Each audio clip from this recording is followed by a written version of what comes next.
How are you so certain that XRP will thrive and get to high prices when banks and institutions could just use RLUSD since it has high velocity and basically zero volatility?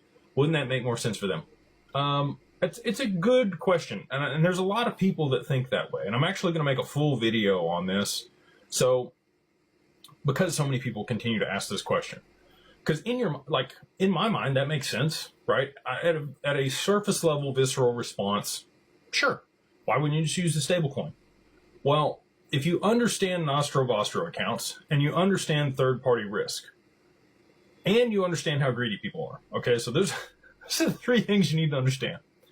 You could probably agree with me that banks are greedy, right? We could all agree banks and institutions want to make as much money as they can. Okay. They don't want to pay Ripple. And they have to trust Ripple, okay? And Ripple's good. Like, it's audited, it's transparent. You know that they have the treasuries to back ROUSD. It's at BNY Mellon. Like, it's pristine, right? Like, they're doing it at the highest level. Banks and institutions are going to issue their own stablecoin. Why? Because the treasuries that they're holding are going to pay them a yield that they don't have to pass on to somebody else. And it incentivizes domestic demand for the treasuries. The U.S. and the Fed and everybody else want this to happen. Okay? So if we understand that, they don't want to pay Ripple. They don't want Ripple's third-party counterparty risk. They want to issue their own stablecoins. Now you need something to be able to swap between them. And the reason for that is you look at Nostro-Vostro accounts across the world. Okay, there's $27 trillion locked up today in Nostro-Vostro accounts. Nostro-Vostro is Latin for yours and ours. Okay? If you want to settle into another country right now, let's say I'm JP Morgan and I want to settle into Belize. I've got to send money to Belize and hold it in their currency, Brazilian real or whatever they settle in there. Okay? And if that currency is inflationary, I'm basically lighting that capital on fire. But I have to do that in order to be able to settle with that counterparty. I have to give them some money so that they have collateral so that if something's messed up, they can collect it. Okay?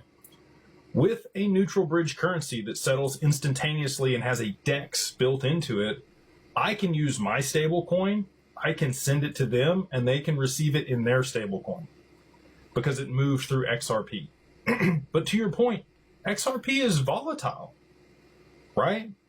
Well, it's actually less volatile than the current exchange rates between currencies because the settlement time of XRP is 2 to 3 seconds, whereas if it takes days to settle, there could be significantly more change in the exchange rate between the two currencies that you're settling. So it actually provides a better solution.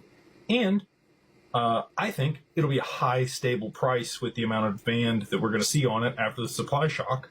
And at that point, it will be much more stable and there will be less volatility and banks will be much more apt to hold it. And that actually came from David Schwartz. So again, these are all things that I have heard over the years, people smarter than me that talk about them.